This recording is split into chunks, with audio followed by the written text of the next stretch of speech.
Welcome to Soft Hour Library. Tonight's story begins now. Close your eyes and rest. Chapter 13, The Family.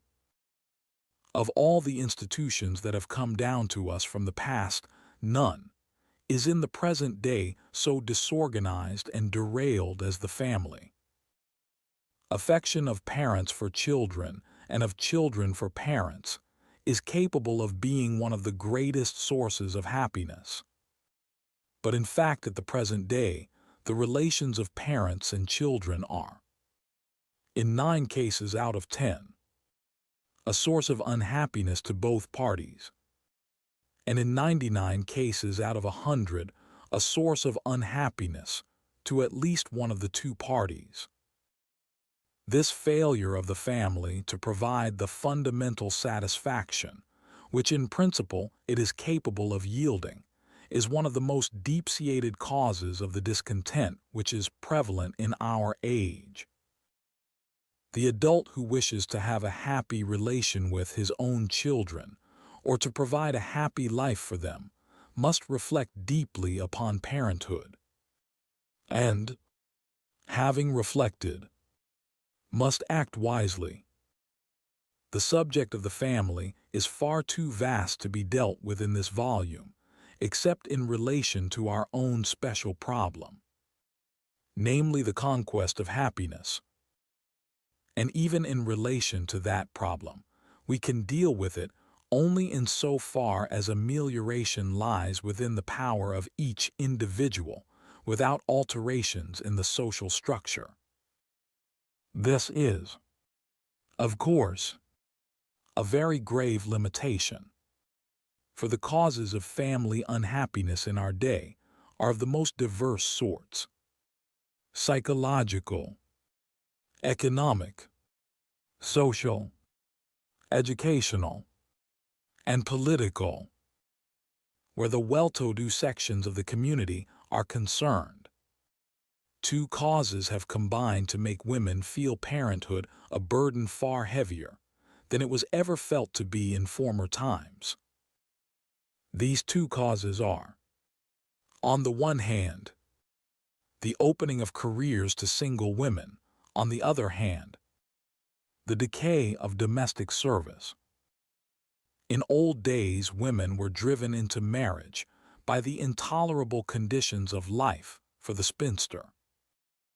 The spinster had to live at home in economic dependence, first upon her father, and then upon some reluctant brother. She had no occupations to fill her days, and no liberty to enjoy herself outside the sheltered walls of the family mansion. She had neither the opportunity nor the inclination for sexual adventure, which she herself profoundly believed to be an abomination, except within marriage. If, in spite of all safeguards, she lost her virtue through the wiles of some designing fascinator, her situation was pitiable in the extreme. It is delineated quite accurately in The Vicar of Wakefield, the only art her guilt to cover, to hide her shame from every eye, to give repentance to her lover and wring his bosom is to die. The modern spinster does not consider death necessary in these circumstances. If she has had a good education, she has no difficulty in making a comfortable living, and is therefore independent of parental approval. Since parents have lost their economic power over their daughters, they have become much more chary of expressing moral disapproval of them. There is not much use in scolding a person who won't stay to be scolded. The unmarried young woman of the professional classes is therefore able nowadays, provided she is not below the average in intelligence and attractiveness, to enjoy a thoroughly agreeable life so long as she can keep free from the desire for children. But if this desire overwhelms her, she is compelled to marry, and almost certainly to lose her job. She sinks to a much lower level of comfort than that to which she has been accustomed, since her husband's income is very likely no larger than that which she was previously earning, and has to provide for a family instead of only a single woman. After having enjoyed independence, she finds it galling to have to look to another for every penny of necessary expenditure. For all these reasons, such women hesitate to embark upon maternity. A woman who nevertheless does take the plunge finds herself, as compared with the women of former generations, confronted with a new and appalling problem, namely the paucity and bad quality of domestic service. In consequence of this, she becomes tied to her house, compelled to perform herself 1,000 trivial tasks quite unworthy of her ability and training, or, if she does not perform them herself, to ruin her temper by scolding the maids who neglect them. In regard to the physical care of her children, if she has taken pains to become well informed in this matter, she finds that it is impossible, without grave risk of disaster, to entrust the children to nurses, or even to leave to others the most elementary precautions in regard to cleanliness and hygiene, unless she can afford a nurse who has had an expensive training at some institute. Weighed down by a mass of trivial detail, she is fortunate indeed if she does not soon lose all her charm and 3/4 of her intelligence. Too often, through the mere performance of necessary duties, such women become wearisome to their husbands and a nuisance to their children. When the evening comes and her husband returns from his work, the woman who talks about her daytime troubles is a bore, and the woman who does not is absent-minded. In relation to her children, the sacrifices that she had made in order to have them are so present to her mind that she is almost sure to demand more reward than it is desirable to expect, while the constant habit of attending to trivial details will have made her fussy and small-minded. This is the most pernicious of all the injustices that she has to suffer, that in consequence of doing her duty by her family, she has lost their affection, whereas if she had neglected them and remained gay and charming, they would probably have loved her. This whole problem, as it affects the professional classe, is treated with remarkable insight and constructive ability in The Retreat from Parenthood, by Jean Ailing. These troubles are essentially economic, and so is another which is almost equally grave. I mean the difficulties in regard to housing which result from the concentration of populations in large cities. In the Middle Ages, cities were as rural as the country is now. Children still sing the nursery rhyme, "Upon Paul's steeple stands a tree as full of apples as may be."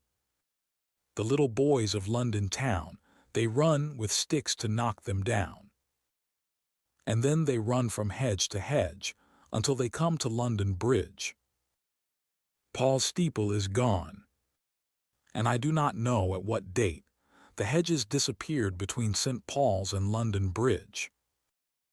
It is many centuries since the little boys of London town could enjoy such pleasures as this rhyme suggests.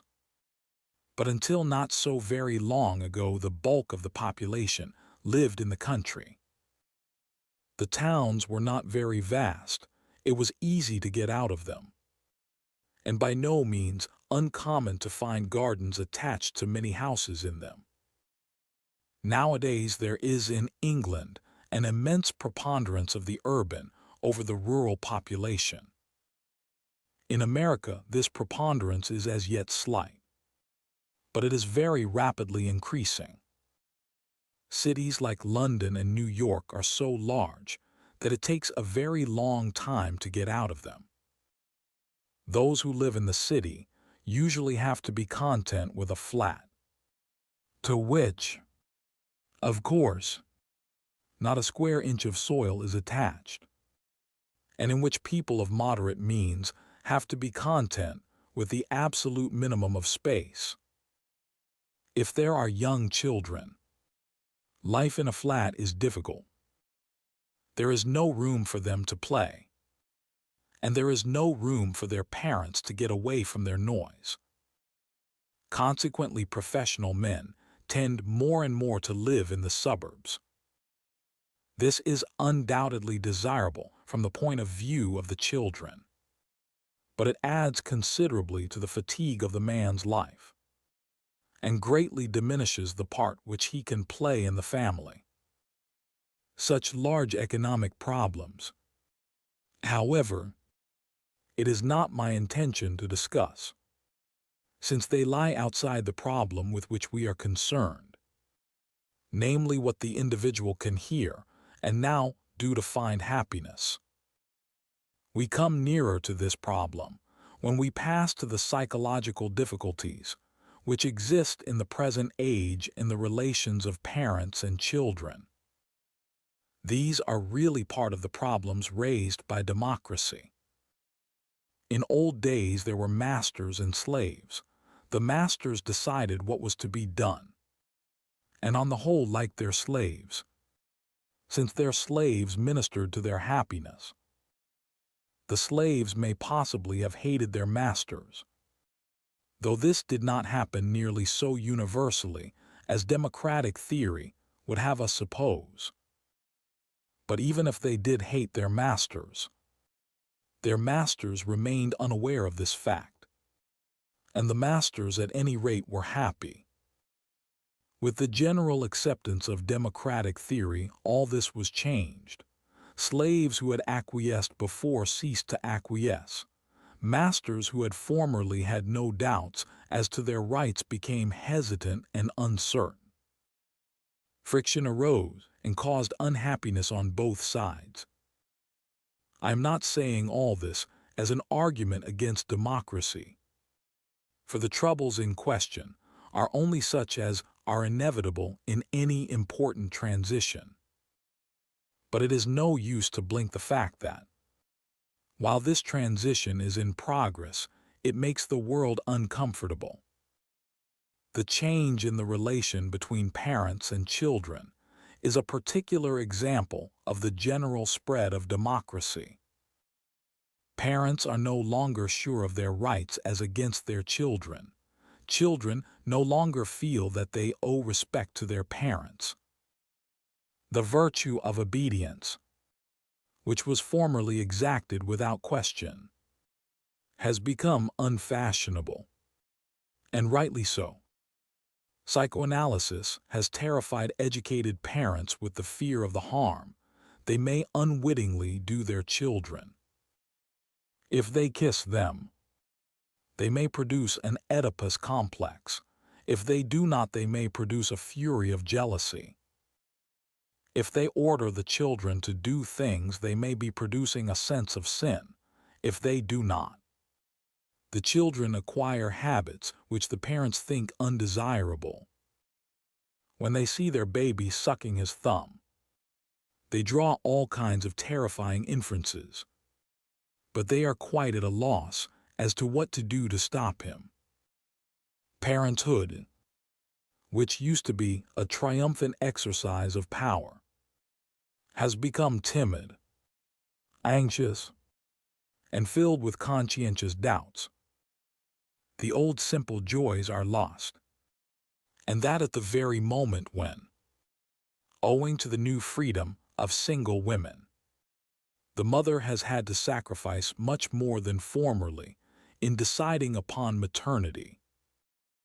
In these circumstances, conscientious mothers ask too little of their children, and unconscientious mothers ask too much. Conscientious mothers restrain their natural affection and become shy. Unconscientious mothers seek in their children a compensation for the joys that they have had to forego. In the one case, the child's affections are starved. In the other, they are overstimulated. In neither case is there any of that simple and natural happiness that the family at its best can provide. In view of all these troubles, is it any wonder that the birth rate declines? The decline of the birth rate in the population at large has reached a point which shows that the population will soon begin to dwindle. But among the well-to-do classes, this point has long ago been passed. Not only in one country, but in practically all the most highly civilized countries. There are not very many statistics available as to the birth rate among the well-to-do. But two facts may be quoted from Jean Ayling's book, alluded to above. It appears that in Stockholm in the years 1919 to 1922, the fertility of professional women was only 1/3 of that of the population at large, and that among the 4,000 graduates of Wellesley College, U.S. in the period 1896 to 1913, the total number of children is about 3,000. Whereas to prevent an actual dwindling of the stock, there should have been 8,000 children, none of whom had died young. There can be no doubt the civilization produced by the white races has this singular characteristic, that in proportion as men and women absorb it, they become sterile. The most civilized are the most sterile, the least civilized are the most fertile, and between the two there is a continual gradation. At present, the most intelligent sections of the Western nations are dying out. Within a very few years, the Western nations as a whole will be diminishing in numbers, except in so far as their stocks are replenished by immigration from less civilized regions. And as soon as the immigrants acquire the civilization of the country of their adoption, they in turn will become comparatively sterile. It is clear that a civilization which has this characteristic is unstable, unless it can be induced to reproduce its numbers. It must sooner or later die out and give place to some other civilization in which the urge towards parenthood has retained enough strength to prevent the population from declining. Official moralists in every Western country have endeavored to treat this problem by means of exhortations and sentimentality. On the one hand, they say that it is the duty of every married couple to have as many children as God wills, regardless of any prospect that such children may have of health and happiness. On the other hand, male divines prate about the sacred joys of motherhood and pretend that a large family of diseased and poverty-stricken infants is a source of happiness. The state joins in with the argument that an adequate crop of cannon fodder is necessary. For how can all these exquisite and ingenious weapons of destruction function adequately unless there are sufficient populations left for them to destroy? Strange to say, the individual parent, even if he accepts these arguments as applied to others, remains entirely deaf to them as applied to himself. The psychology of the divines and the patriots is at fault. The divines may succeed so long as they can successfully threaten hellfire, but it is only a minority of the population that now takes this threat seriously. And no threat short of this is adequate to control behavior in a matter so essentially private.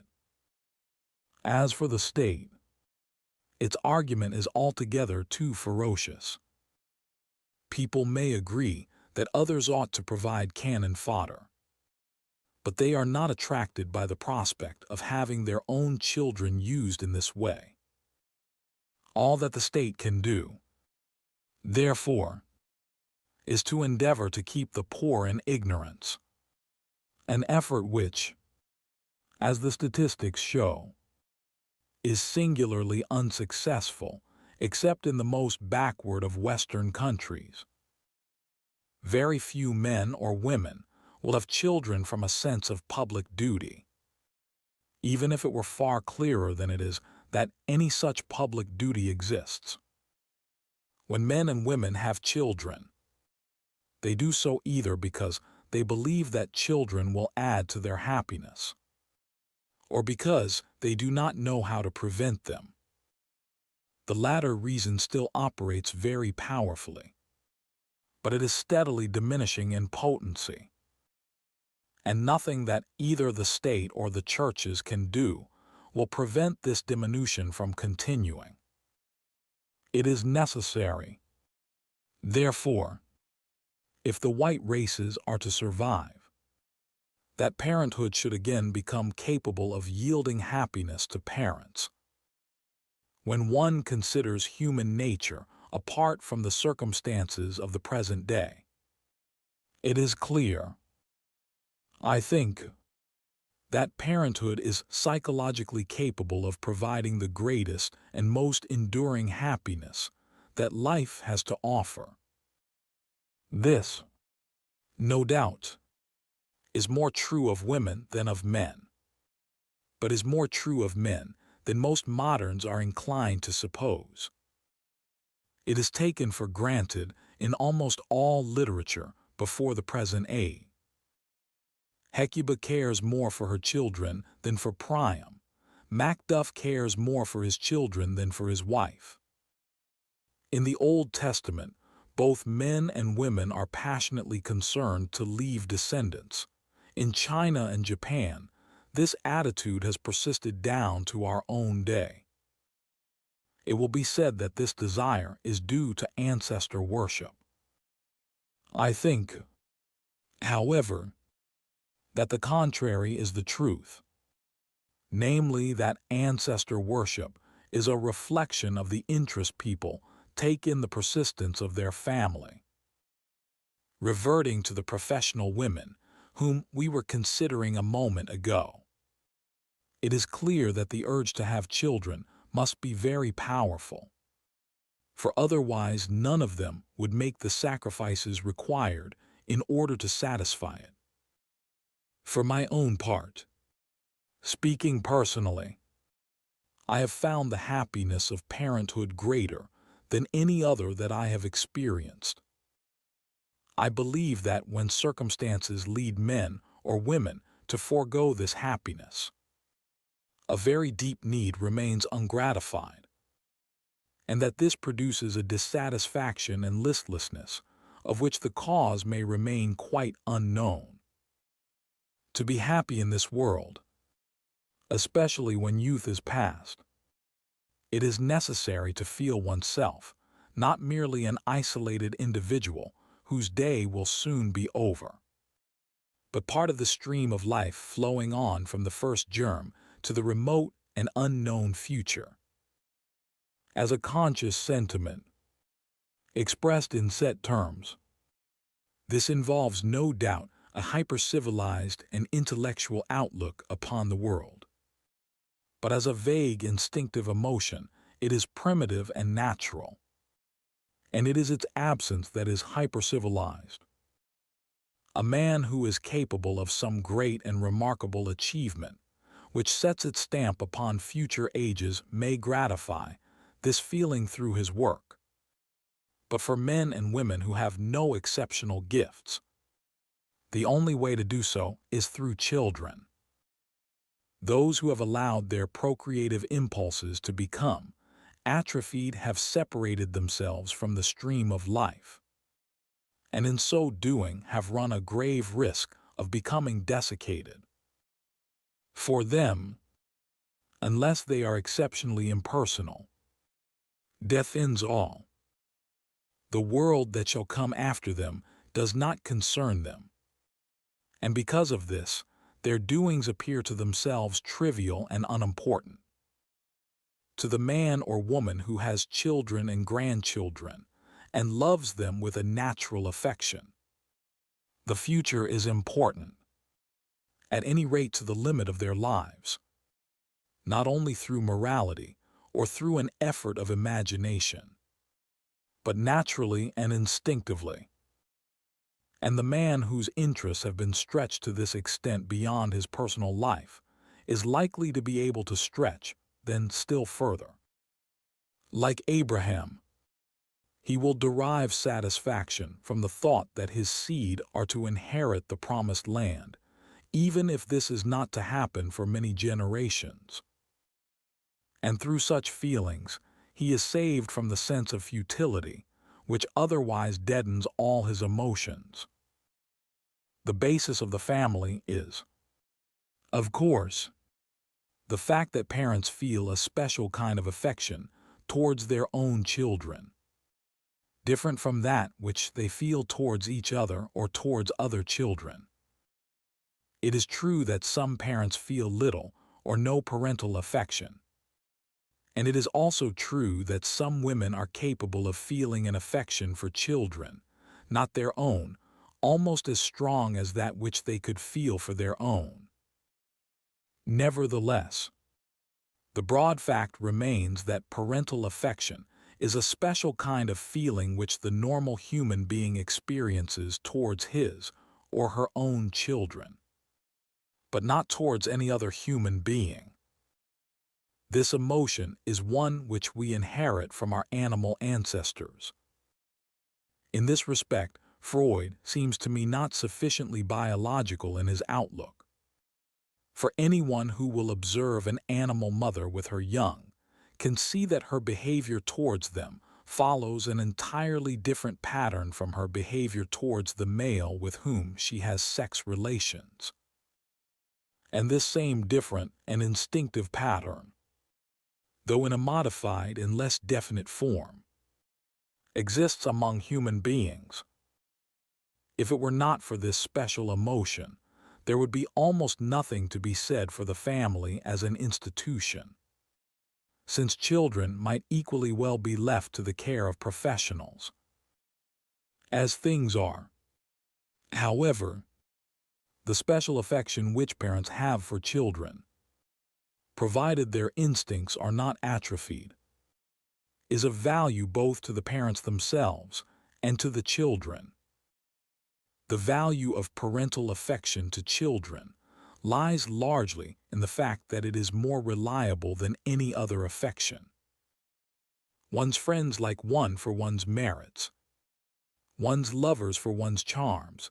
If the merits or the charms diminish, friends and lovers may vanish.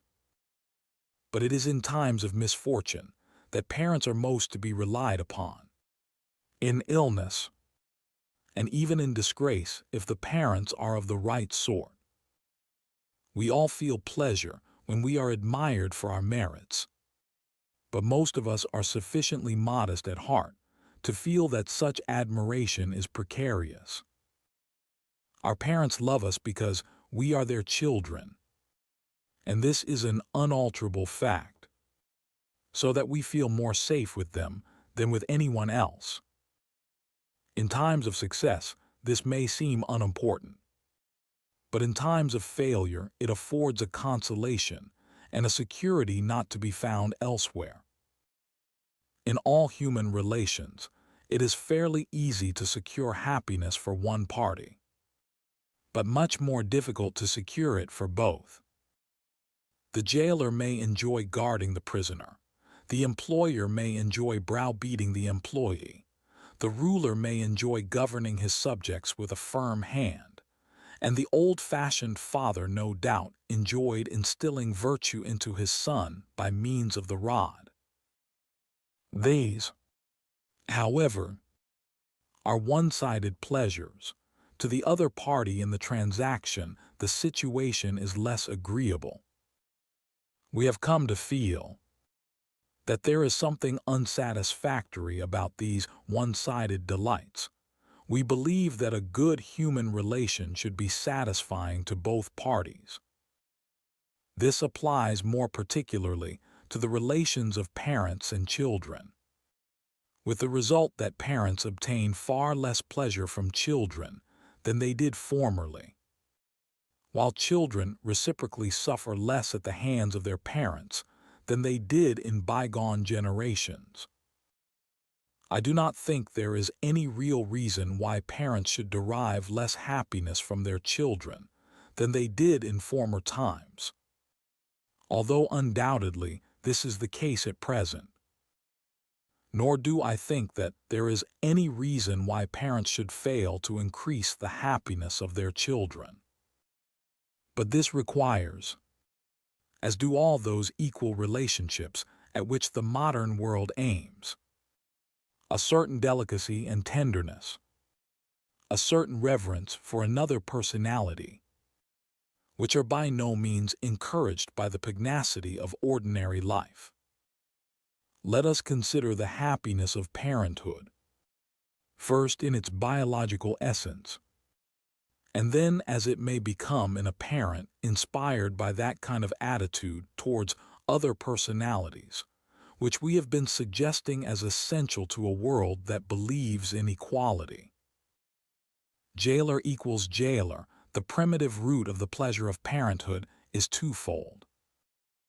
On the one hand, there is the feeling of part of one's own body externalized, prolonging its life beyond the death of the rest of one's body, and possibly in its turn, externalizing part of itself in the same fashion, and so securing the immortality of the germ plasm. On the other hand, there is an intimate blend of power and tenderness. The new creature is helpless, and there is an impulse to supply its needs, an impulse which gratifies not only the parent's love towards the child, but also the parent's desire for power. So long as the infant is felt to be helpless, the affection which is bestowed upon it does not feel unselfish, since it is in the nature of protection to a vulnerable portion of oneself. But from a very early age, there comes to be a conflict between love of parental power and desire for the child's good.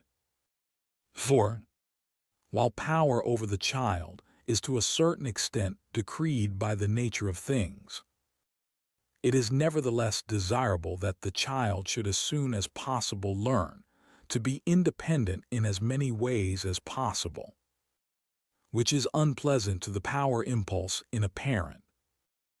Some parents never become conscious of this conflict and remain tyrants until the children are in a position to rebel. Others, however, become conscious of it and thus find themselves a prey to conflicting emotions. In this conflict, their parental happiness is lost. After all the care that they have bestowed on the child, they find to their mortification that he turns out quite different from what they had hoped. They wanted him to be a soldier, and they find him a pacifist. Or, like Tolstoy, they wanted him to be a pacifist, and he joins the Black Hundreds. But it is not only in these later developments that the difficulty is felt. If you feed an infant who is already capable of feeding himself, you are putting love of power before the child's welfare, although it seems to you that you are only being kind in saving him trouble. If you make him too vividly aware of dangers, you are probably actuated by a desire to keep him dependent upon you.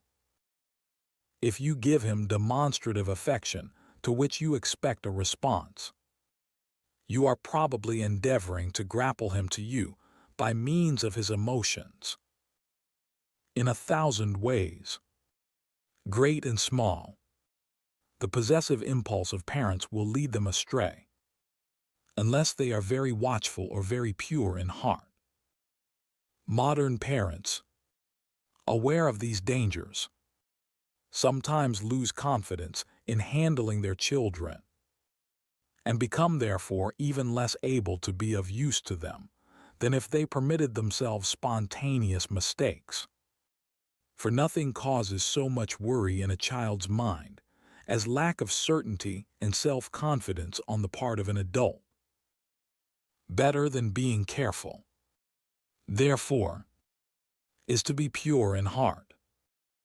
The parent who genuinely desires the child's welfare more than his or her power over the child will not need textbooks on psychoanalysis to say what should and what should not be done, but will be guided aright by impulse. And in that case, the relation of parent and child will be harmonious from first to last, causing no rebellion in the child and no feeling of frustration in the parent. But this demands on the part of the parent from the first a respect for the personality of the child, a respect which must be not merely a matter of principle, whether moral or intellectual, but something deeply felt with almost mystical conviction to such a degree that possessiveness and oppression become utterly impossible.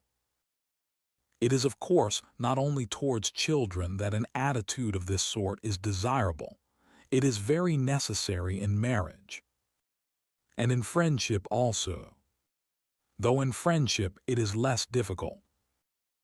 In a good world, it would pervade the political relations between groups of human beings, though this is so distant a hope that we need not linger over it. But universal, as is the need for this kind of gentleness, it is needed most of all where children are concerned, because of their helplessness, and because their small size and feeble strength cause vulgar souls to despise them. But to return to the problems with which this book is concerned, the full joy of parenthood in the modern world is only to be obtained by those who can deeply feel this attitude of respect towards the child of which I have been speaking. For to them there will be no irksome restraint upon their love of power, and no need to dread the bitter disillusionment which despotic parents experience when their children acquire freedom. And to the parent who has this attitude, there is more joy in parenthood than ever was possible to the despot in the heyday of parental power. For the love that has been purged by gentleness of all tendency towards tyranny can give a joy more exquisite, more tender, more capable of transmuting the base metal of daily life into the pure gold of mystic ecstasy, than any emotion that is possible to the man still fighting and struggling to maintain his ascendancy in this slippery world. While I attach a very high value to the parental emotion, I do not draw the inference, which is too commonly drawn, that mothers should do as much as possible themselves for their children. There is a convention on this subject which was all very well in the days when nothing was known about the care of children except the unscientific odds and ends that old women handed on to younger ones. Nowadays there is a great deal in the care of children, which is best done by those who have made a special study of some department of this subject. In relation to that part of their education which is called education, this is recognized. A mother is not expected to teach her son the calculus, however much she may love him, so far as the acquisition of book learning is concerned. It is recognized that children can acquire it better from those who have it than from a mother who does not have it. But in regard to many other departments in the care of children, this is not recognized, because the experience required is not yet recognized. Undoubtedly, certain things are better done by the mother. But as the child gets older, there will be an increasing number of things better done by someone else. If this were generally recognized, mothers would be saved a great deal of labor which is irksome to them. because it is not that in which they have professional competence.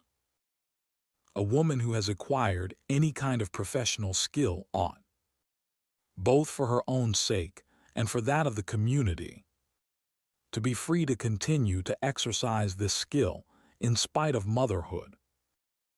She may be unable to do so during the later months of pregnancy and during lactation, but a child over 9 months old ought not to form an insuperable barrier to its mother's professional activities. Whenever society demands of a mother sacrifices to her child, which go beyond reason, the mother, if she is not unusually saintly, will expect from her child compensations exceeding those she has a right to expect. The mother who is conventionally called self-sacrificing is, in a great majority of cases, exceptionally selfish towards her children. For, important as parenthood is an element in life, it is not satisfying if it is treated as the whole of life. And the unsatisfied parent is likely to be an emotionally grasping parent. It is important, therefore, quite as much in the interests of the children as in those of the mother, that motherhood should not cut her off from all other interests and pursuits.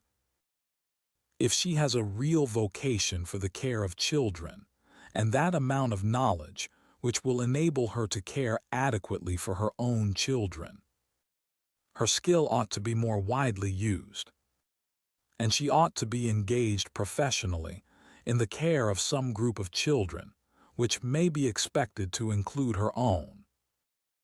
It is right that parents, provided they fulfill the minimum requirements insisted upon by the state, should have a say as to how their children are cared for and by whom, so long as they do not go outside the ranks of qualified persons. But there should be no convention demanding that every mother should do herself what some other woman can do better. Mothers who feel baffled and incompetent when faced with their children, as many mothers do, should have no hesitation in having their children cared for by women who have an aptitude for this work and have undergone the necessary training. There is no heaven-sent instinct which teaches women the right thing to do by their children, and solicitude when it goes beyond a point is a camouflage for possessiveness. Many a child is psychologically ruined by ignorant and sentimental handling on the part of its mother. It has always been recognized that fathers cannot be expected to do very much for their children, and yet children are quite as apt to love their fathers as to love their mothers. The relation of the mother to the child will have in future to resemble more and more that which at present the father has. If women's lives are to be freed from unnecessary slavery, and children are to be allowed to profit by the scientific knowledge which is accumulating as to the care of their minds and bodies in early years. Chapter 14. Work. Whether work should be placed among the causes of happiness or among the causes of unhappiness may perhaps be regarded as a doubtful question. There is certainly much work which is exceedingly irksome, and an excess of work is always very painful. I think, however, that, provided work is not excessive in amount, even the dullest work is to most people less painful than idleness. There are in work all grades, from mere relief of tedium up to the profoundest delights, according to the nature of the work and the abilities of the worker. Most of the work that most people have to do is not in itself interesting, but even such work has certain great advantages. To begin with, it fills a good many hours of the day without the need of deciding what one shall do.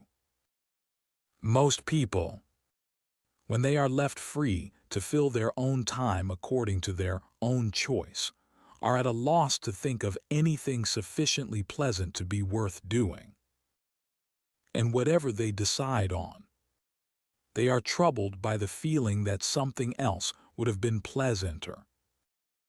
To be able to fill leisure intelligently is the last product of civilization, and at present very few people have reached this level. Moreover, the exercise of choice is in itself tiresome. Except to people with unusual initiative, it is positively agreeable to be told what to do at each hour of the day, provided the orders are not too unpleasant. Most of the idle rich suffer unspeakable boredom as the price of their freedom from drudgery. At times they may find relief by hunting big game in Africa, or by flying round the world. But the number of such sensations is limited, especially after youth is past. Accordingly, the more intelligent rich men work nearly as hard as if they were poor, while rich women for the most part keep themselves busy with innumerable trifles of whose earth-shaking importance they are firmly persuaded. Work, therefore, is desirable, first and foremost, as a preventive of boredom. For the boredom that a man feels when he is doing necessary though uninteresting work is as nothing in comparison with the boredom that he feels when he has nothing to do with his days.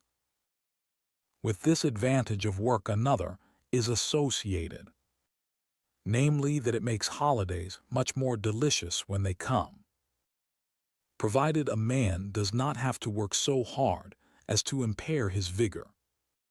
He is likely to find far more zest in his free time than an idle man could possibly find. The second advantage of most paid work and of some unpaid work is that it gives chances of success and opportunities for ambition. In most work success is measured by income, and while our capitalistic society continues, this is inevitable.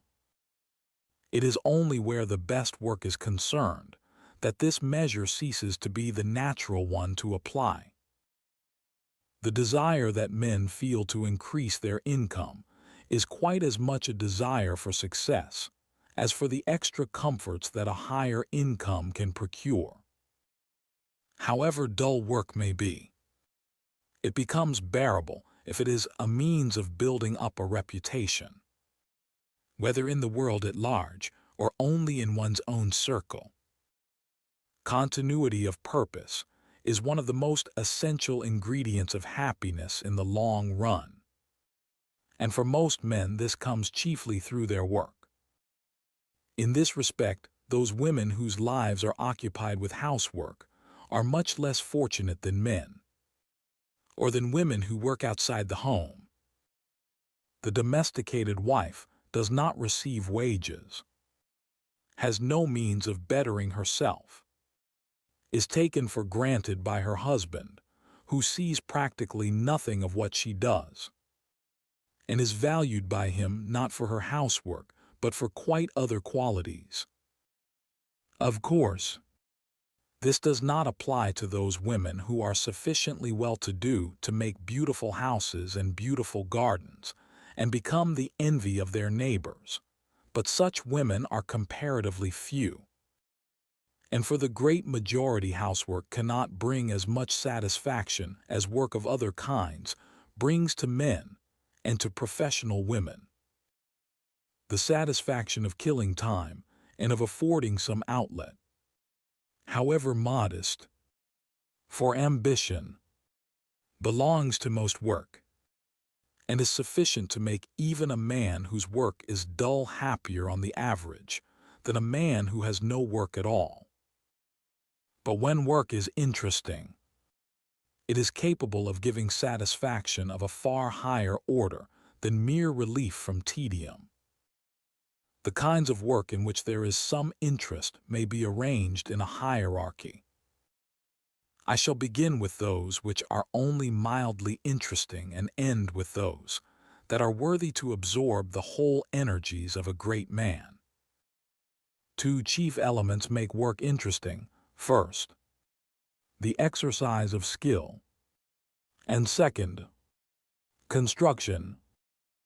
Every man who has acquired some unusual skill enjoys exercising it until it has become a matter of course, or until he can no longer improve himself.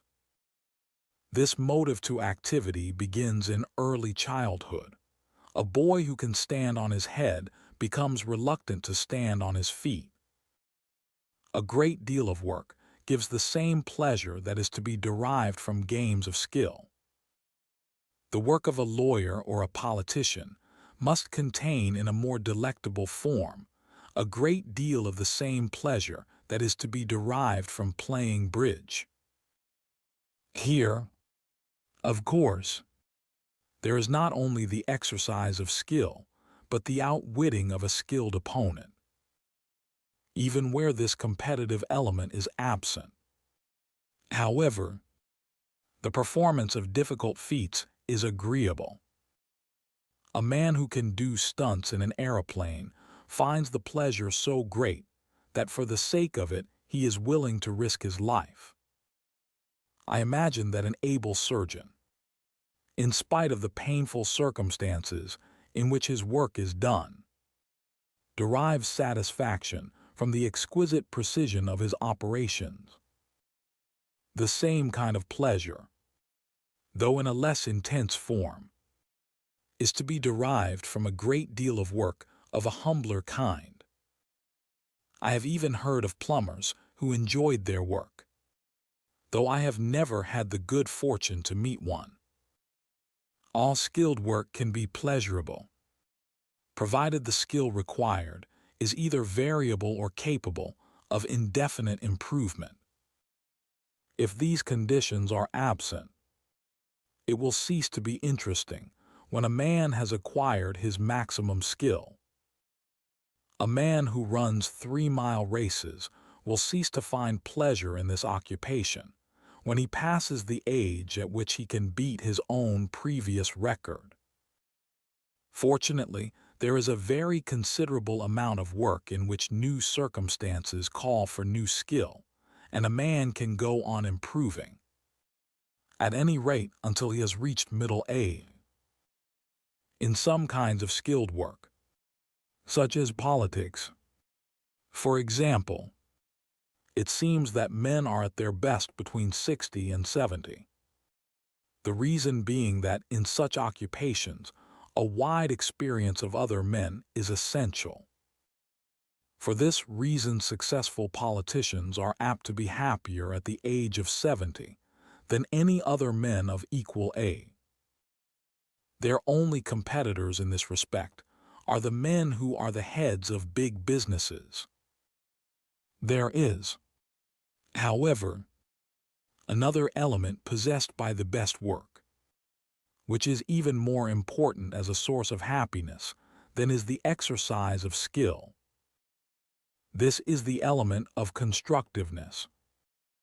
In some work, though by no means in most, something is built up which remains as a monument when the work is completed. We may distinguish construction from destruction by the following criterion. In construction, the initial stage of affairs is comparatively haphazard, while the final state of affairs embodies a purpose. In destruction, the reverse is the case. The initial state of affairs embodies a purpose, while the final state of affairs is haphazard. That is to say, all that is intended by the destroyer is to produce a state of affairs which does not embody a certain purpose. This criterion applies in the most literal and obvious case, namely the construction and destruction of buildings. In constructing a building, a previously made plan is carried out, whereas in destroying it, no one decides exactly how the materials are to lie when the demolition is complete. Destruction is of course necessary very often as a preliminary to subsequent construction. In that case, it is part of a whole which is constructive. But not infrequently, a man will engage in activities of which the purpose is destructive without regard to any construction that may come after. Frequently, he will conceal this from himself by the belief that he is only sweeping away in order to build afresh. But it is generally possible to unmask this pretense. When it is a pretense, by asking him what the subsequent construction is to be. On this subject it will be found that he will speak vaguely and without enthusiasm, whereas on the preliminary destruction he has spoken precisely and with zest. This applies to not a few revolutionaries and militarists and other apostles of violence. They are actuated, usually without their own knowledge, by hatred. The destruction of what they hate is their real purpose, and they are comparatively indifferent to the question of what is to come after it. Now I cannot deny that in the work of destruction, as in the work of construction, there may be joy. It is a fiercer joy, perhaps at moments more intense, but it is less profoundly satisfying, since the result is one in which little satisfaction is to be found. You kill your enemy, and when he is dead your occupation is gone, and the satisfaction that you derive from victory quickly fades. The work of construction, on the other hand, when completed, is delightful to contemplate, and moreover is never so fully completed that there is nothing further to do about it. The most satisfactory purposes are those that lead on indefinitely from one success to another without ever coming to a dead end, and in this respect it will be found that construction is a greater source of happiness than destruction. Perhaps it would be more correct to say that those who find satisfaction in construction find in it greater satisfaction than the lovers of destruction can find in destruction. For if once you have become filled with hate, you will not easily derive from construction the pleasure which another man would derive from it. At the same time, few things are so likely to cure the habit of hatred as the opportunity to do constructive work of an important kind. The satisfaction to be derived from success in a great constructive enterprise is one of the most massive that life has to offer. Although unfortunately in its highest forms, it is only open to men of exceptional ability. Nothing can rob a man of the happiness of successful achievement in an important piece of work, unless it be the proof that after all his work was bad. There are many forms of such satisfaction. The man who by a scheme of irrigation has caused the wilderness to blossom like the rose enjoys it in one of its most tangible forms. The creation of an organization may be a work of supreme importance. So is the work of those few statesmen who have devoted their lives to producing order out of chaos, of whom Lenin is the supreme type in our day. The most obvious examples are artists and men of science. Shakespeare says of his verse, "So long as men can breathe, or eyes can see, so long lives this." And it cannot be doubted that the thought consoled him for misfortune. In his sonnets, he maintains that the thought of his friend reconciled him to life. But I cannot help suspecting that the sonnets he wrote to his friend were even more effective for this purpose than the friend himself. Great artists and great men of science do work which is in itself delightful, while they are doing it. It secures them the respect of those whose respect is worth having. which gives them the most fundamental kind of power, namely power over men's thoughts and feelings. They have also the most solid reasons for thinking well of themselves. This combination of fortunate circumstances ought, one would think, to be enough to make any man happy. Nevertheless, it is not so. Michelangelo, for example, was a profoundly unhappy man and maintained not, I am sure, with truth, that he would not have troubled to produce works of art if he had not had to pay the debts of his impecunious relations. The power to produce great art is very often, though by no means always, associated with a temperamental unhappiness, so great that, but for the joy which the artist derives from his work, he would be driven to suicide. We cannot therefore maintain that even the greatest work must make a man happy. We can only maintain that it must make him less unhappy. Men of science, however, are far less often temperamentally unhappy than artists are. And in the main, the men who do great work in science are happy men, whose happiness is derived primarily from their work.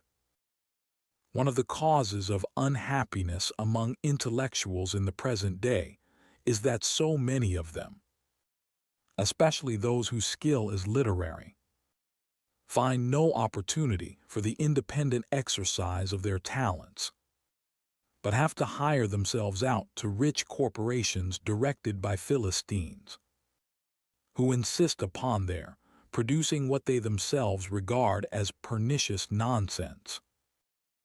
If you were to inquire among journalists either in England or America whether they believed in the policy of the newspaper for which they worked, you would find, I believe, that only a small minority do so. The rest, for the sake of a livelihood, prostitute their skill to purposes which they believe to be harmful.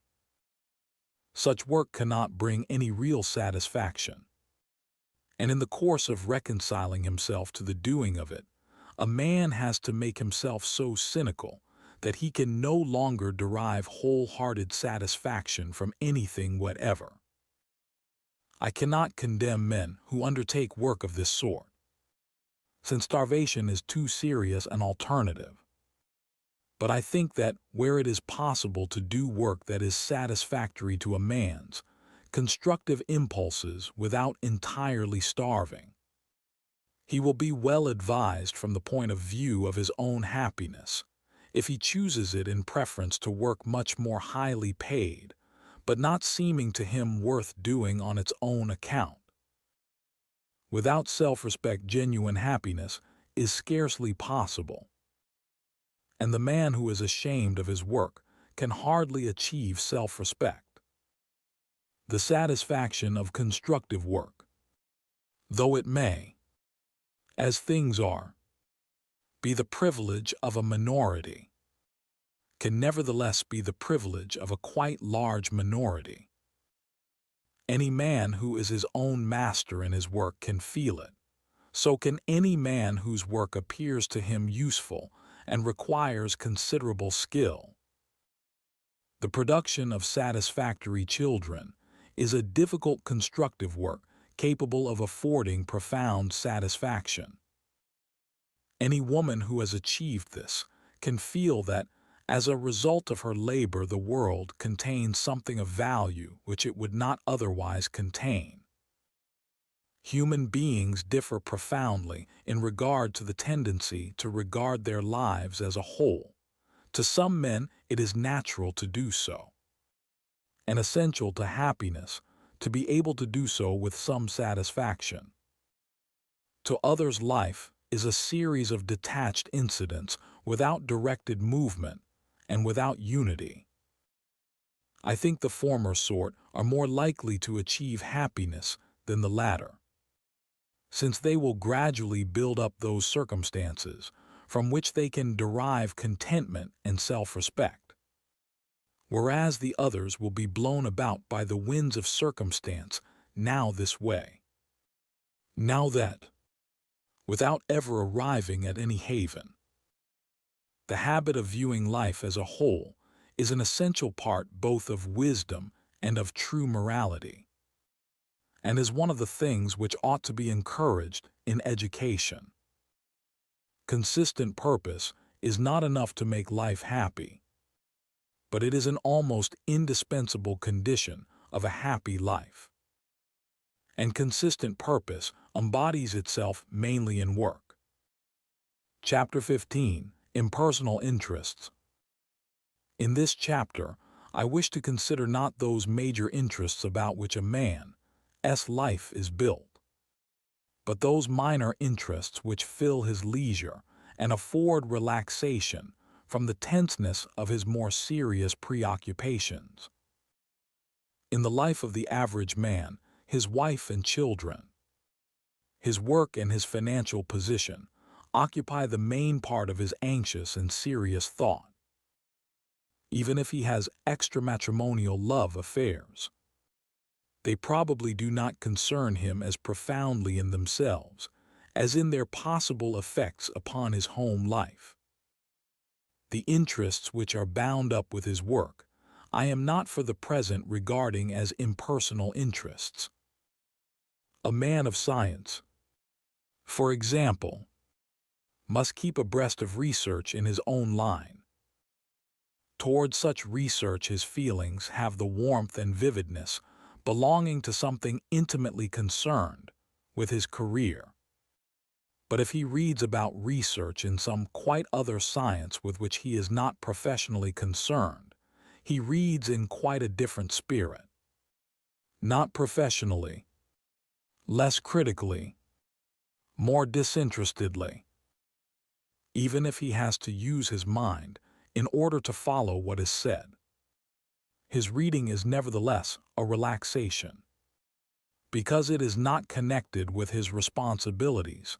If the book interests him, his interest is impersonal in a sense which cannot be applied to the books upon his own subject. It is such interests lying outside the main activities of a man's life that I wish to speak about in the present chapter. One of the sources of unhappiness, fatigue, and nervous strain is inability to be interested in anything that is not of practical importance in one's own life. The result of this is that the conscious mind gets no rest from a certain small number of matters, each of which probably involves some anxiety and some element of worry. Except in sleep, the conscious mind is never allowed to lie fallow, while subconscious thought matures its gradual wisdom. The result is excitability, lack of sagacity, irritability, and a loss of sense of proportion. All these are both causes and effects of fatigue. As a man gets more tired, his external interests fade, and as they fade he loses the relief which they afford him and becomes still more tired. This vicious circle is only too apt to end in a breakdown. What is restful about external interests is the fact that they do not call for any action.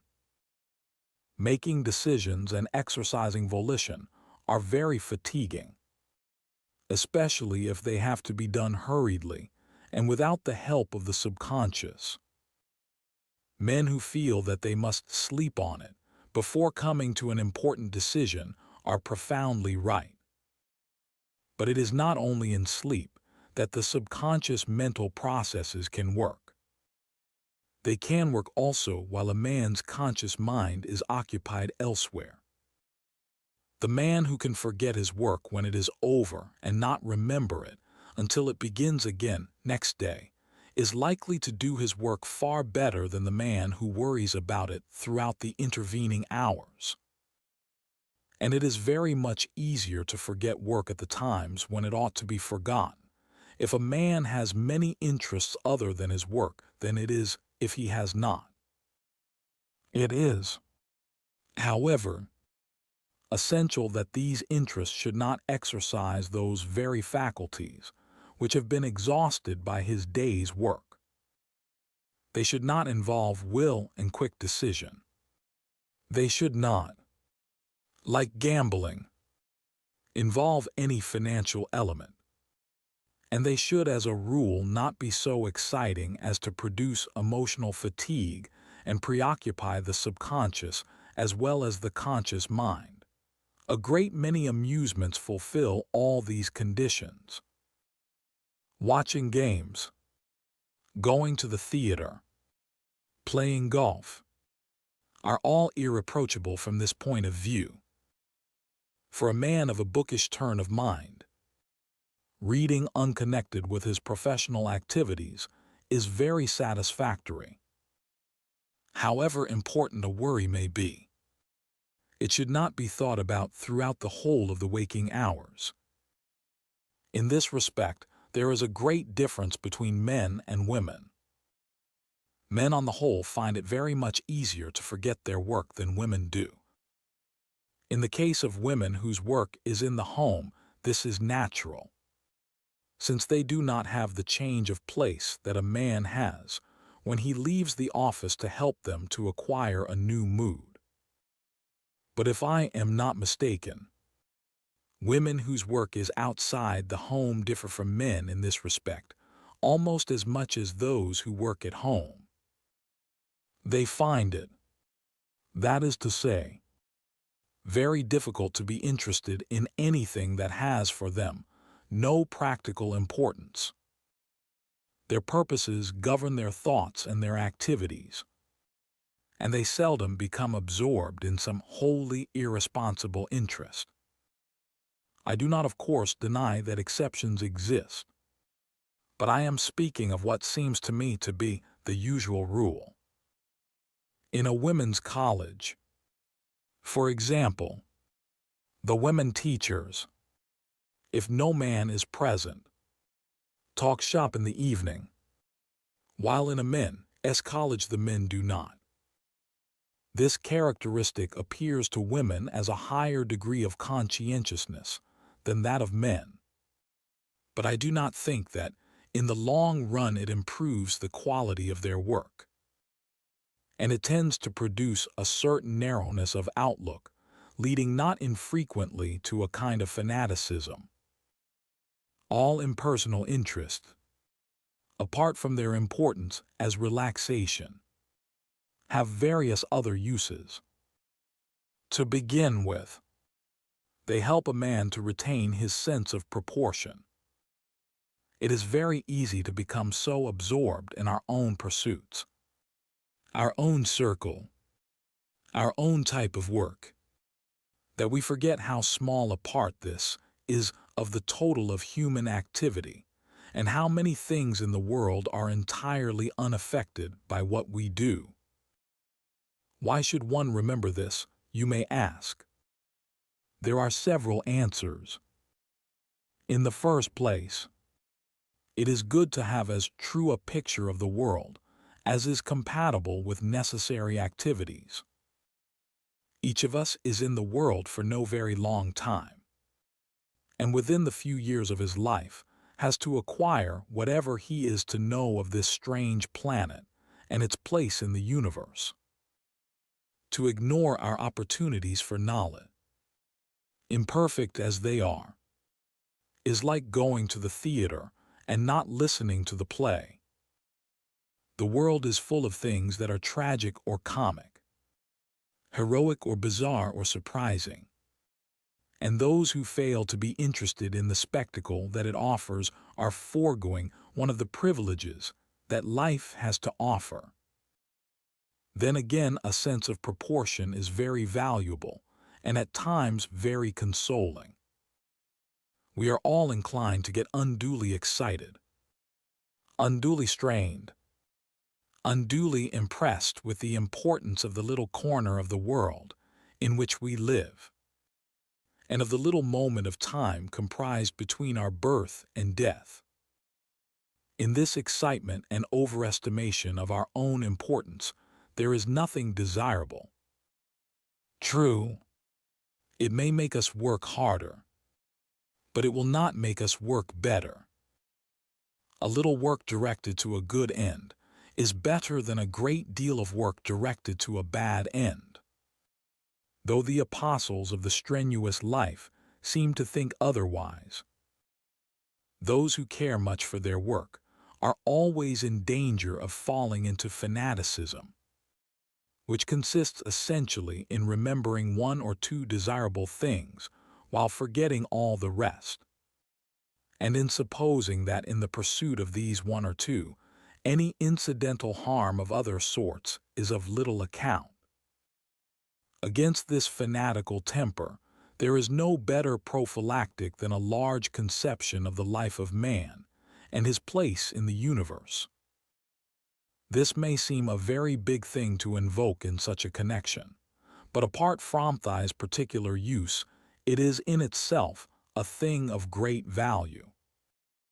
It is one of the defects of modern higher education that it has become too much a training in the acquisition of certain kinds of skill, and too little an enlargement of the mind and heart by any impartial survey of the world.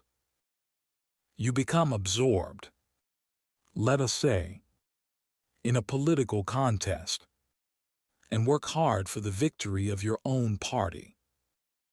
So far, so good.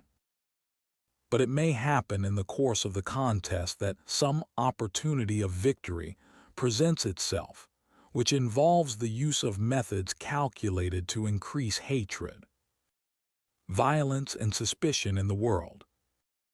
For example, you may find that the best road to victory is to insult some foreign nation.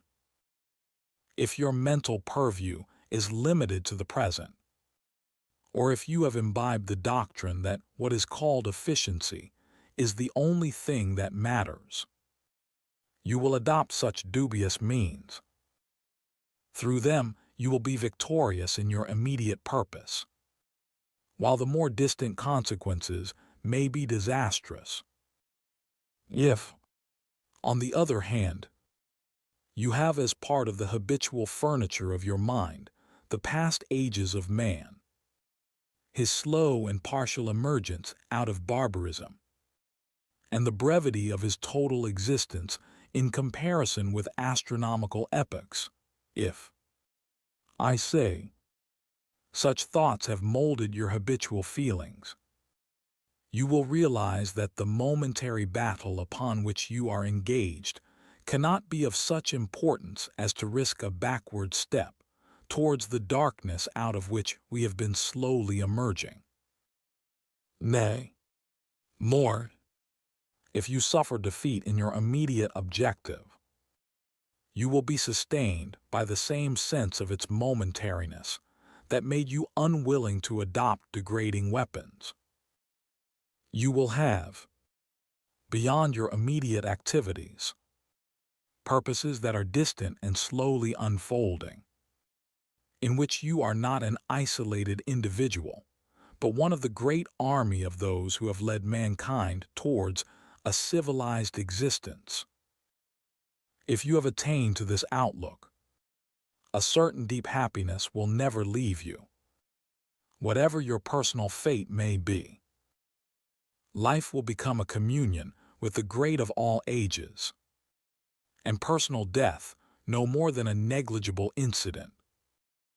If I had the power to organize higher education as I should wish it to be, I should seek to substitute for the old orthodox religions, which appeal to few among the young, and those as a rule the least intelligent and the most obscurantist, something which is perhaps hardly to be called religion, since it is merely a focusing of attention upon well-ascertained facts.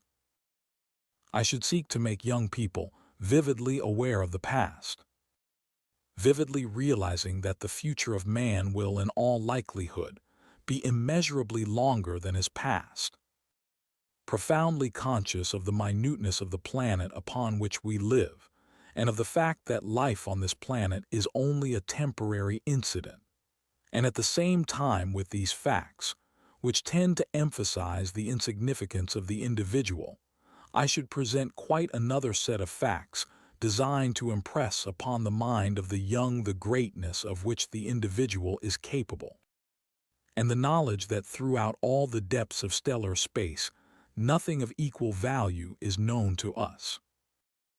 Spinoza long ago wrote of human bondage and human freedom. His form and his language make his thought difficult of access to all but students of philosophy. But the essence of what I wish to convey differs little from what he has said. A man who has once perceived, however temporarily and however briefly, what makes greatness of soul, can no longer be happy if he allows himself to be petty, self-seeking, troubled by trivial misfortunes, dreading what fate may have in store for him. The man capable of greatness of soul will open wide the windows of his mind, letting the winds blow freely upon it from every portion of the universe. He will see himself and life and the world as truly as our human limitations will permit, realizing the brevity and minuteness of human life. He will realize also that in individual minds is concentrated whatever of value the known universe contains. And he will see that the man whose mind mirrors the world becomes in a sense as great as the world. In emancipation from the fears that beset the slave of circumstance, he will experience a profound joy. And through all the vicissitudes of his outward life, he will remain in the depths of his being a happy man. Leaving these large speculations and returning to our more immediate subject, namely the value of impersonal interests, there is another consideration which makes them a great help towards happiness. Even in the most fortunate lives, there are times when things go wrong. Few men except bachelors have never quarreled with their wives. Few parents have not endured grave anxiety owing to the illnesses of their children.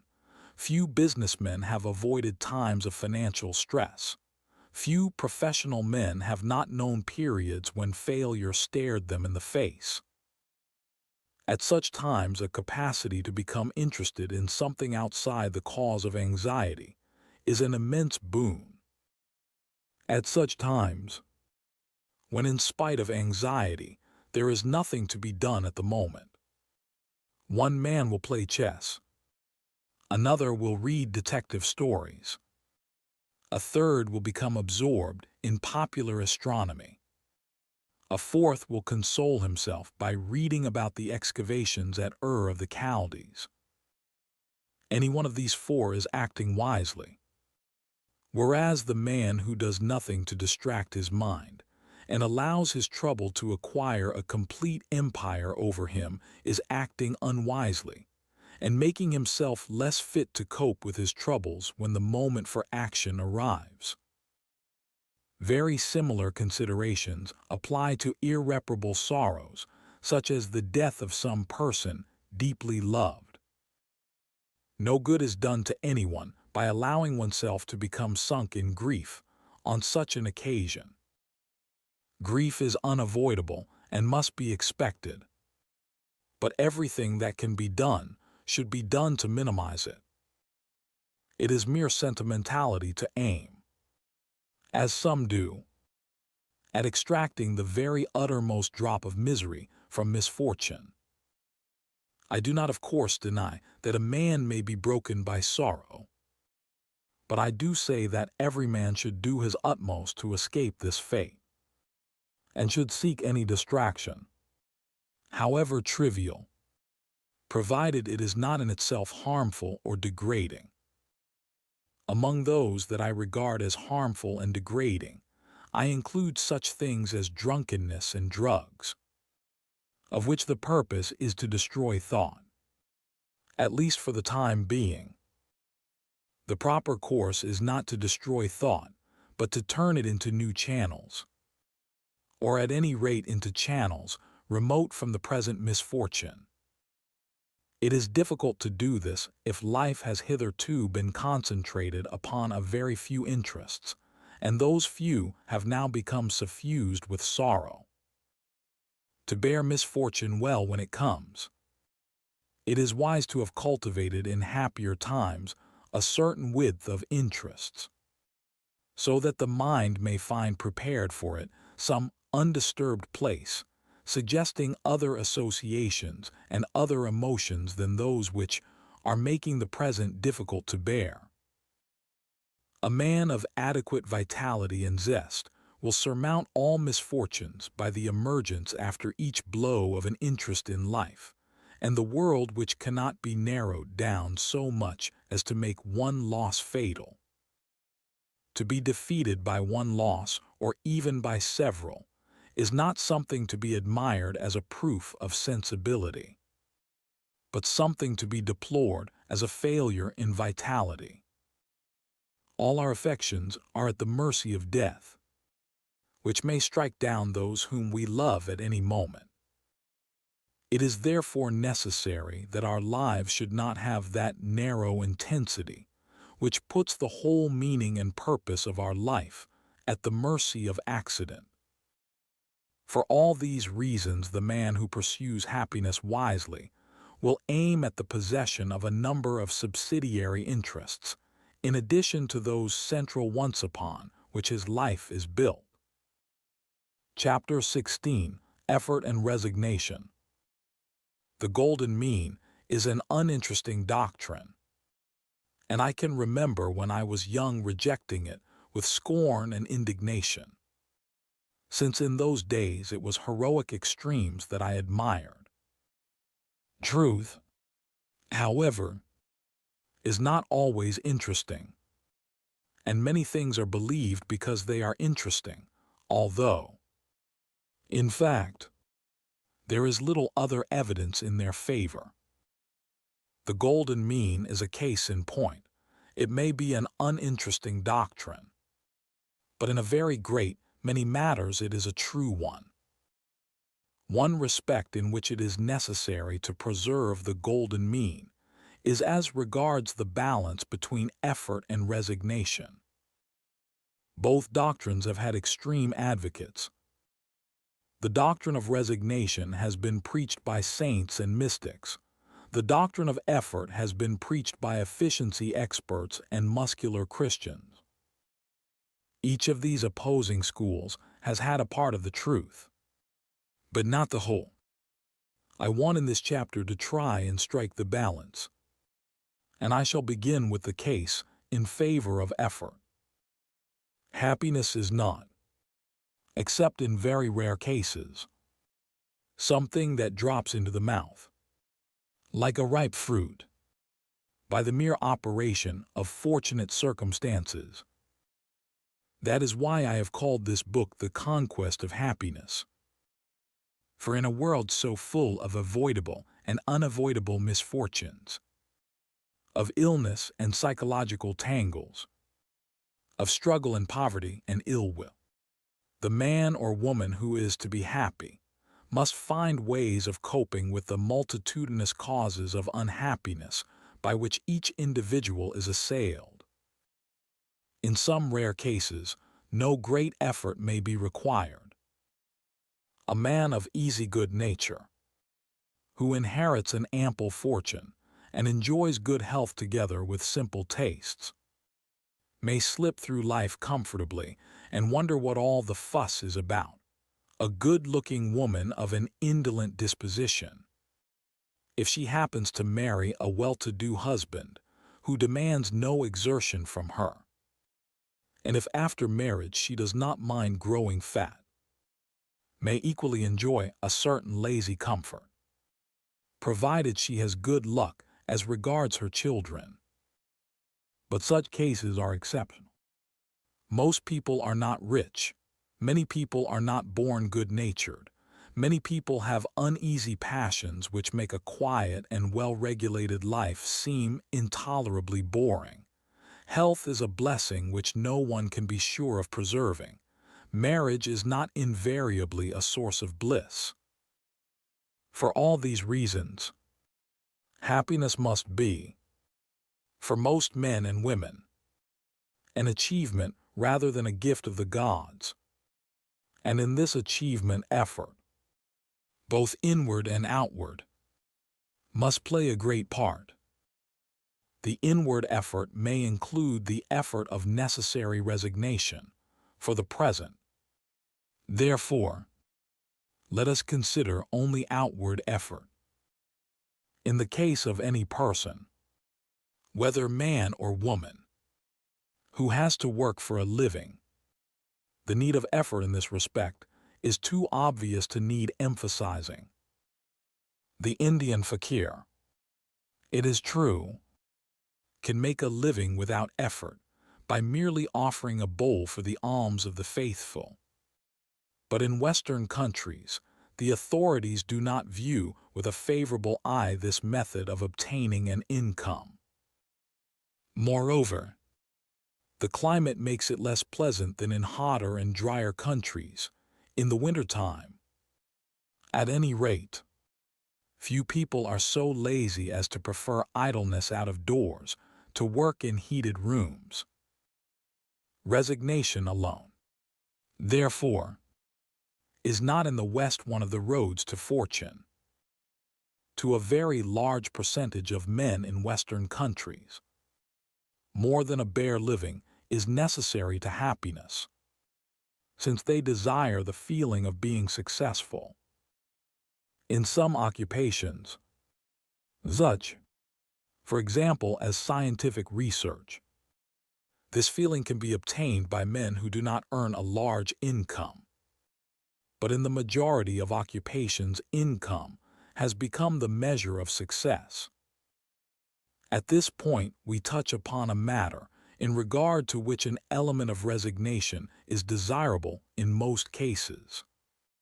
Since in a competitive world conspicuous success is possible only for a minority, marriage is a matter in regard to which effort may or may not be necessary, according to circumstances, where one sex is in the minority, as men are in England and women are in Australia.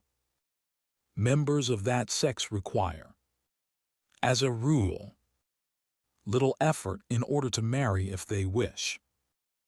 For members of the sex which is in the majority, however, the opposite is the case. The amount of effort and thought expended in this direction by women, where they are in the majority, is obvious to anyone who will study the advertisements in women's magazines. Men, where they are in a majority, frequently adopt more expeditious methods, such as skill with the revolver. This is natural, since a majority of men occurs most frequently on the borderline of civilization. I do not know what men would do if a discriminating pestilence caused them to become a majority in England. They might have to revert to the manners of gallants in a bygone age. The amount of effort involved in the successful rearing of children is so evident that probably no one would deny it. Countries which believe in resignation and what is mistakenly called a spiritual view of life are countries with a high infant mortality. Medicine, hygiene, asepsis, suitable diet are things not achieved without mundane preoccupations. They require energy and intelligence directed to the material environment. Those who think that matter is an illusion are apt to think the same of dirt, and by so thinking to cause their children to die. Speaking more generally, one may say that some kind of power forms the normal and legitimate aim of every person whose natural desires are not atrophied. The kind of power that a man desires depends upon his predominant passions. One man desires power over the actions of men. Another desires power over their thoughts. A third, power over their emotions. One man desires to change the material environment. Another desires the sense of power that comes from intellectual mastery. Every kind of public work involves desire for some kind of power, unless it is undertaken solely with a view to the wealth obtainable by corruption. The man who is actuated by purely altruistic suffering caused by the spectacle of human misery will, if his suffering is genuine, desire power to alleviate misery. The only man totally indifferent to power is the man totally indifferent to his fellow men. Some form of desire for power is therefore to be accepted as part of the equipment of the kind of men out of whom a good community can be made. And every form of desire for power involves, so long as it is not thwarted, a correlative form of effort. To the mentality of the West, this conclusion may seem a commonplace. But there are not a few in Western countries who coquette with what is called the wisdom of the East, just at the moment when the East is abandoning it. To them, perhaps what we have been saying may appear questionable. And if so, it has been worth saying. Resignation, however, has also its part to play in the conquest of happiness.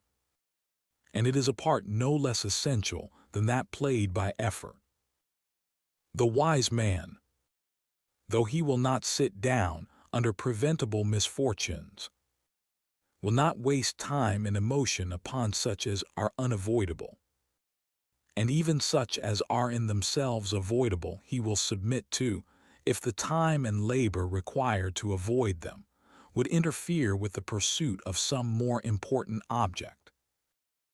Many people get into fret or a fury over every little thing that goes wrong, and in this way waste a great deal of energy that might be more usefully employed. Even in the pursuit of really important objects, it is unwise to become so deeply involved emotionally that the thought of possible failure becomes a constant menace to peace of mind. Christianity taught submission to the will of God. And even for those who cannot accept this phraseology, there should be something of the same kind pervading all their activities. Efficiency in a practical task is not proportional to the emotion that we put into it. Indeed, emotion is sometimes an obstacle to efficiency. The attitude required is that of doing one's best while leaving the issue to fate. Resignation is of two sorts. One rooted in despair, the other in unconquerable hope. The first is bad, the second is good. The man who has suffered such fundamental defeat that he has given up hope of serious achievement may learn the resignation of despair. And, if he does, he will abandon all serious activity. He may camouflage his despair by religious phrases, or by the doctrine that contemplation is the true end of man. But whatever disguise he may adopt to conceal his inward defeat, he will remain essentially useless and fundamentally unhappy. The man whose resignation is based on unconquerable hope acts in quite a different way. Hope which is to be unconquerable must be large and impersonal. Whatever my personal activities, I may be defeated by death, or by certain kinds of diseases. I may be overcome by my enemies. I may find that I have embarked upon an unwise course which cannot lead to success. In 1,000 ways, the failure of purely personal hopes may be unavoidable. But if personal aims have been part of larger hopes for humanity, there is not the same utter defeat when failure comes. The man of science who desires to make great discoveries himself may fail to do so, or may have to abandon his work owing to a blow on the head. But if he desires profoundly the progress of science, and not merely his personal contribution to this object, he will not feel the same despair as would be felt by a man whose research had purely egoistic motives. The man who is working for some much-needed reform may find all his efforts sidetracked by a war, and may be forced to realize that what he has worked for will not come about in his lifetime. But he need not on that account sink into complete despair, provided that he is interested in the future of mankind apart from his own participation in it. The cases we have been considering are those in which resignation is most difficult. There are a number of others in which it is much easier. These are the cases in which only subsidiary purposes suffer a check, while the major purposes of life continue to offer a prospect of success.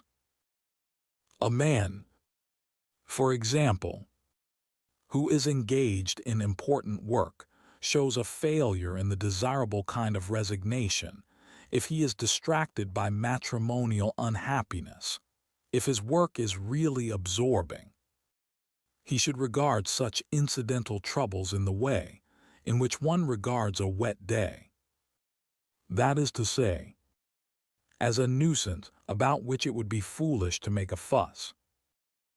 Some people are unable to bear with patience even those minor troubles which make up, if we permit them to do so, a very large part of life.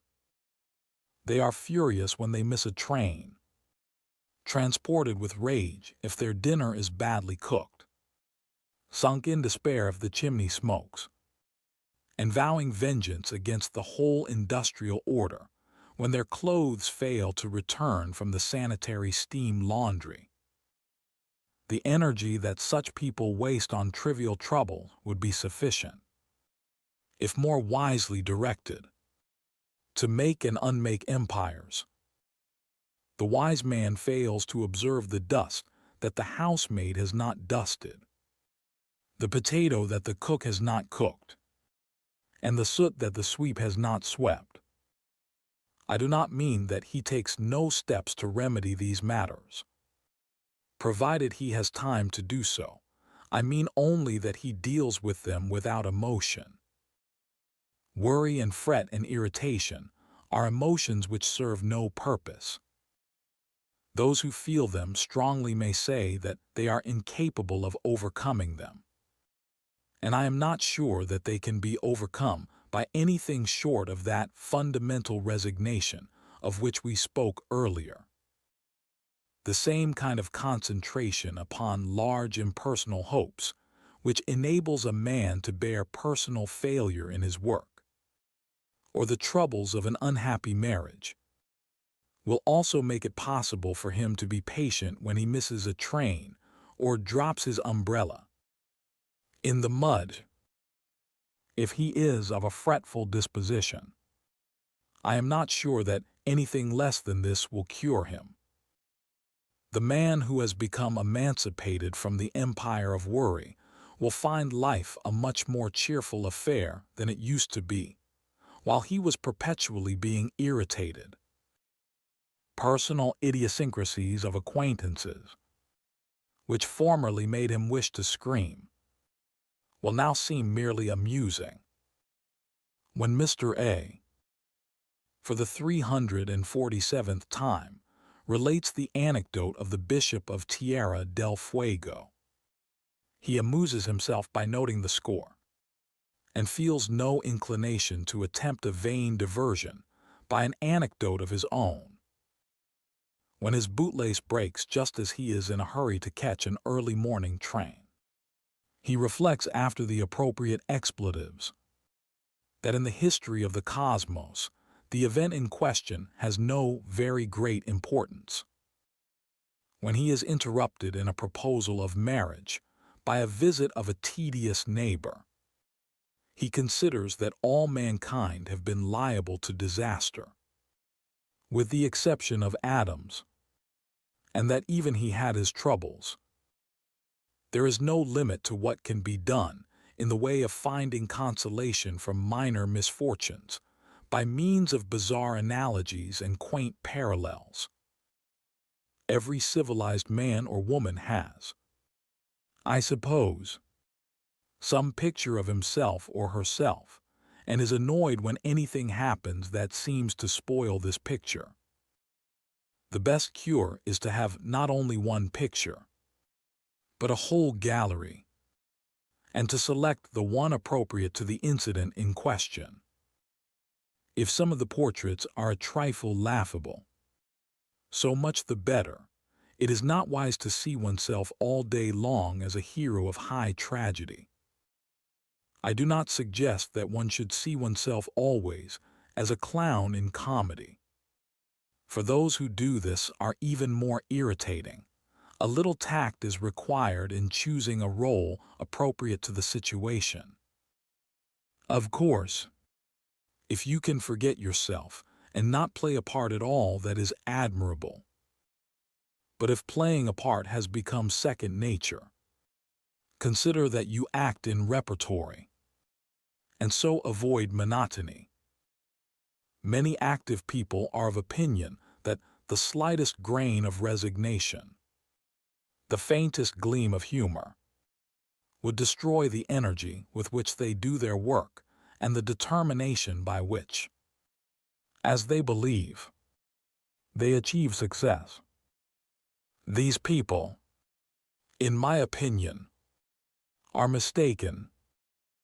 Work that is worth doing can be done even by those who do not deceive themselves either as to its importance or as to the ease with which it can be done.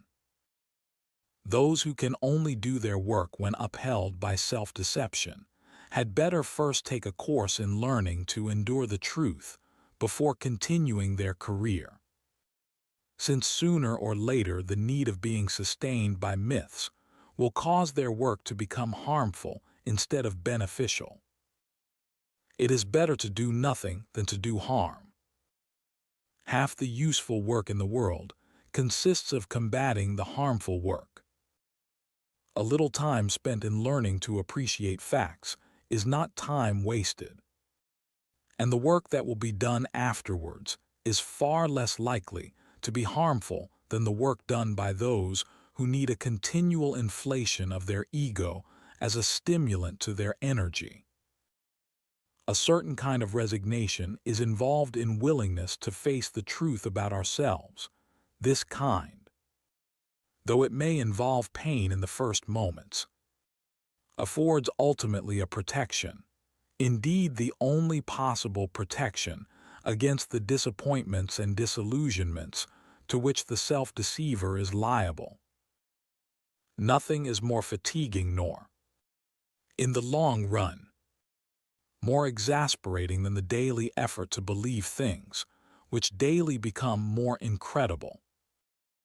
To be done with this effort is an indispensable condition of secure and lasting happiness. Chapter 17. The Happy Man. Happiness, as is evident, depends partly upon external circumstances and partly upon oneself. We have been concerned in this volume with the part which depends upon oneself, and we have been led to the view that so far as this part is concerned, the recipe for happiness is a very simple one. It is thought by many, among whom I think we must include Mr. Crutch, whom we considered in an earlier chapter, that happiness is impossible without a creed of a more or less religious kind. It is thought by many who are themselves unhappy that their sorrows have complicated and highly intellectualized sources. I do not believe that such things are genuine causes of either happiness or unhappiness. I think they are only symptoms. The man who is unhappy will, as a rule, adopt an unhappy creed, While the man who is happy will adopt a happy creed, each may attribute his happiness or unhappiness to his beliefs, while the real causation is the other way round. Certain things are indispensable to the happiness of most men.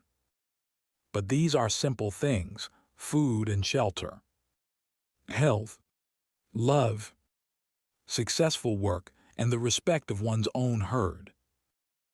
To some people, parenthood also is essential. Where these things are lacking, only the exceptional man can achieve happiness. But where they are enjoyed, or can be obtained by well-directed effort, the man who is still unhappy is suffering from some psychological maladjustment which, if it is very grave, may need the services of a psychiatrist, but can in ordinary cases be cured by the patient himself, provided he sets about the matter in the right way. Where outward circumstances are not definitely unfortunate, a man should be able to achieve happiness, provided that his passions and interests are directed outward, not inward. It should be our endeavor, therefore, both in education and in attempts to adjust ourselves to the world, to aim at avoiding self-centered passions and at acquiring those affections and those interests which will prevent our thoughts from dwelling perpetually upon ourselves. It is not the nature of most men to be happy in a prison, and the passions which shut us up in ourselves constitute one of the worst kinds of prisons. Among such passions, some of the commonest are fear, envy, the sense of sin, self-pity, and self-admiration. In all these, our desires are centered upon ourselves. There is no genuine interest in the outer world, but only a concern lest it should in some way injure us or fail to feed our ego. Fear is the principal reason why men are so unwilling to admit facts and so anxious to wrap themselves round in a warm garment of myth. But the thorns tear the warm garment, and the cold blasts penetrate through the rents. And the man who has become accustomed to its warmth suffers far more from these blasts than a man who has hardened himself to them from the first. Moreover, those who deceive themselves generally know at bottom that they are doing so, and live in a state of apprehension lest some untoward event should force unwelcome realizations upon them. What then can a man do who is unhappy because he is encased in self, so long as he continues to think about the causes of his unhappiness? He continues to be self-centered, and therefore does not get outside the vicious circle. If he is to get outside it, it must be by genuine interests, not by simulated interests adopted merely as a medicine. Although this difficulty is real, there is nevertheless much that he can do if he has rightly diagnosed his trouble. If, for example, his trouble is due to a sense of sin, conscious or unconscious, he can first persuade his conscious mind that he has no reason to feel sinful, and then proceed, by the kind of technique that we have considered in earlier chapters, to plant this rational conviction in his unconscious mind, concerning himself meanwhile with some more or less neutral activity. If he succeeds in dispelling the sense of sin, it is probable that genuinely objective interests will arise spontaneously. If his trouble is self-pity, he can deal with it in the same manner after first persuading himself that there is nothing extraordinarily unfortunate in his circumstances. If fear is his trouble, let him practice exercises designed to give courage. Courage in war has been recognized from time immemorial as an important virtue, and a great part of the training of boys and young men has been devoted to producing a type of character capable of fearlessness in battle. But moral courage and intellectual courage have been much less studied. They also, however, have their technique. Admit to yourself every day at least one painful truth. You will find this quite as useful as the Boy Scouts' daily kind action. Teach yourself to feel that life would still be worth living even if you were not. As of course you are. Immeasurably superior to all your friends in virtue and intelligence. Exercises of this sort prolonged through several years will at last enable you to admit facts without flinching, and will, in so doing, free you from the empire of fear over a very large field. What the objective interests are to be that will arise in you when you have overcome the disease of self-absorption must be left to the spontaneous workings of your nature and of external circumstances. Do not say to yourself in advance, I should be happy if I could become absorbed in stamp collecting, and thereupon set to work to collect stamps. For it may well happen that you will fail altogether to find stamp collecting interesting. Only what genuinely interests you can be of any use to you. But you may be pretty sure that genuine objective interests will grow up as soon as you have learnt not to be immersed in self. The happy life is to an extraordinary extent the same as the good life. Professional moralists have made too much of self-denial, and in so doing have put the emphasis in the wrong place. Conscious self-denial leaves a man self-absorbed and vividly aware of what he has sacrificed.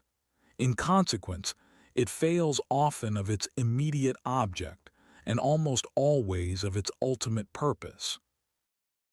What is needed is not self-denial, but that kind of direction of interest outward which will lead spontaneously and naturally to the same acts that a person absorbed in the pursuit of his own virtue could only perform by means of conscious self-denial. I have written in this book as a hedonist, that is to say, as one who regards happiness as the good. But the acts to be recommended from the point of view of the hedonist are on the whole the same as those to be recommended by the sane moralist. The moralist, however, is too apt, though this is not, of course, universally true, to stress the act rather than the state of mind. The effects of an act upon the agent will be widely different, according to his state of mind at the moment. If you see a child drowning and save it as the result of a direct impulse to bring help, you will emerge none the worse morally. If, on the other hand, you say to yourself, it is the part of virtue to succor the helpless, and I wish to be a virtuous man, therefore I must save this child, you will be an even worse man afterwards than you were before. What applies in this extreme case applies in many other instances that are less obvious. There is another difference, somewhat more subtle, between the attitude towards life that I have been recommending and that which is recommended by the traditional moralists. The traditional moralist, for example, will say that love should be unselfish. In a certain sense he is right. That is to say, it should not be selfish beyond a point, but it should undoubtedly be of such a nature that one's own happiness is bound up in its success. If a man were to invite a lady to marry him on the ground that he ardently desired her happiness, and at the same time considered that she would afford him ideal opportunities of self-abnegation, I think it may be doubted whether she would be altogether pleased. Undoubtedly, we should desire the happiness of those whom we love, but not as an alternative to our own. In fact, the whole antithesis between self and the rest of the world, which is implied in the doctrine of self-denial, disappears as soon as we have any genuine interest in persons or things outside ourselves.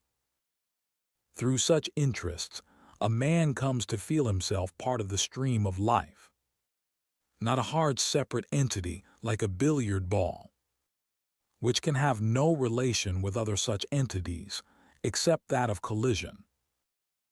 All unhappiness depends upon some kind of disintegration or lack of integration.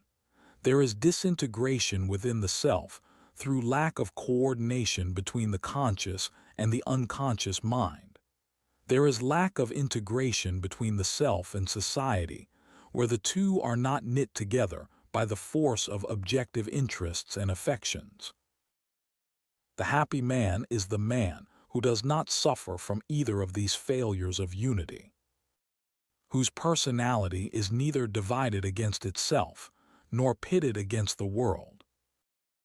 Such a man feels himself a citizen of the universe, enjoying freely the spectacle that it offers and the joys that it affords, untroubled by the thought of death, because he feels himself not really separate from those who will come after him. It is in such profound instinctive union with the stream of life that the greatest joy is to be found.